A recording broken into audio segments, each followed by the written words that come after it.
রাজশাহীর ভদ্রা মোড়ে বিআরটিএর road show, bus counter পরিদর্শন ও লিফলেট বিতরণ।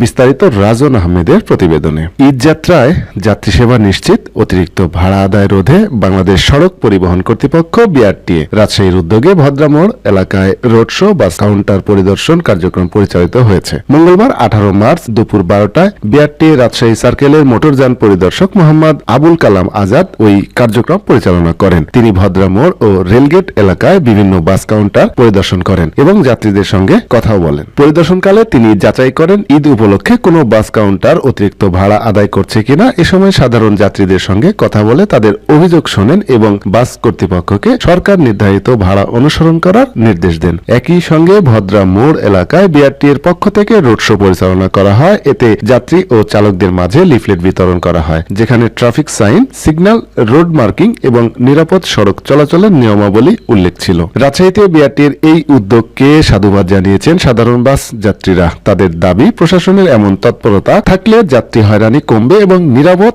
ঈদ যাত্রা নিশ্চিত হবে। এ সময় মোটরযান পরিদর্শক মোহাম্মদ আবুল কালাম আজাদ বলেন, ঈদে যাত্রীদের কাছ থেকে কোনো অতিরিক্ত ভাড়া নেওয়া হবে না তা নিশ্চিত করতে আমরা নিয়মিত পরিদর্শন চালিয়ে যাচ্ছি।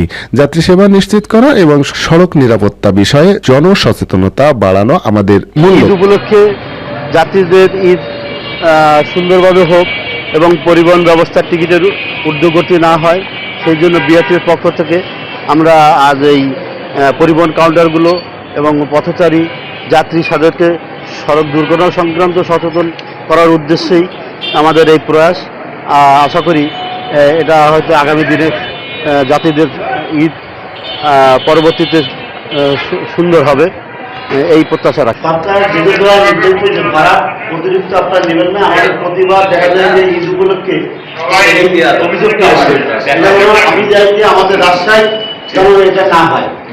আমরা রাজশাহীতে প্রশাসন যারা আছি, বিআরটিএ প্রশাসন, পুলিশ বিভাগ যারা আছে, সবাই আন্তরিক, ঠিক আছে। আপনারা যখন ডাকলে আমাদের পান, সেক্ষেত্রে আমরা চাই না যে আমাদের রাজশাহী বদনাম হবে, ঠিক আছে। আর বিবৃতি দিবেন না। সড়কের দুর্ঘটনাজনিত মহামারী এটা, তাই না? আমরা চাই না এই উপলক্ষেও যেন একটা দুর্ঘটনা না হয়, কখন যেন না ঘটে, তারপরে এই উপলক্ষে যেন না হয়। আমরা কিন্তু আবার আসি, ঠিক আছে। ধন্যবাদ। আর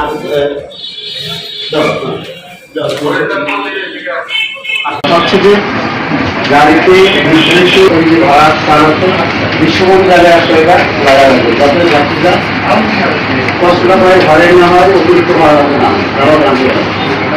আর এই ঈদ যাত্রা উপলক্ষে যাত্রীদের নিজ বাসায় পৌঁছে দেওয়া